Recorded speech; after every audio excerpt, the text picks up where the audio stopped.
la lecture de ce jour, frères et sœurs, Maître Paul, par sa première épître aux Corinthiens, au chapitre 5, mentionne un cas d'impudicité qui, comme il le précise, est d'une telle gravité qu'on n'observe point de tel chez les païens.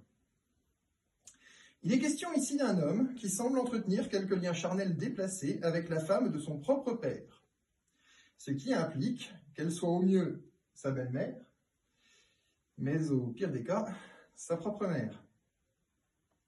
Mais ce qui va retenir notre attention au cours de ce sermon, ce n'est pas tant le cas lui-même que la logique que Maître Paul va employer pour résoudre ce problème d'impudicité.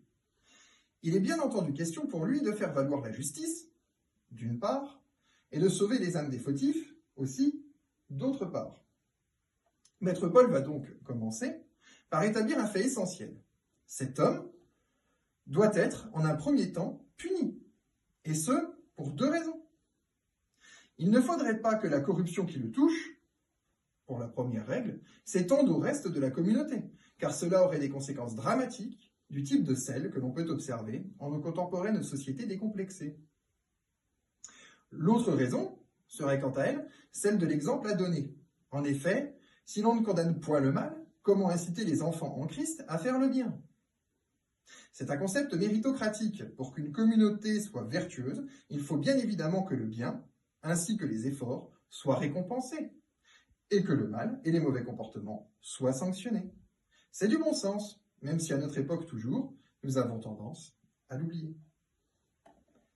Ce n'est donc pas par esprit de vengeance que Maître Paul souhaite voir cet homme puni, mais pour le bien de l'ensemble de la communauté à laquelle il est rattaché. Et afin qu'il ne soit jamais mentionné que les véritables chrétiens puissent faire preuve de la même iniquité, que le peuple qui est désormais par l'esprit condamné, il faut un autre élément précisé.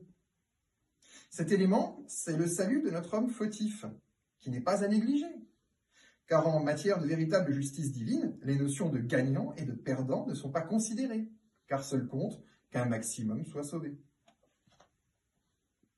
Ainsi, par l'acceptation de sa punition, notre homme va entamer un acte de repentance. Et dès lors, tout effort fourni et toute souffrance ressentie seront pour lui semblables au roc et permettront l'édification des saines fondations de sa nouvelle vie.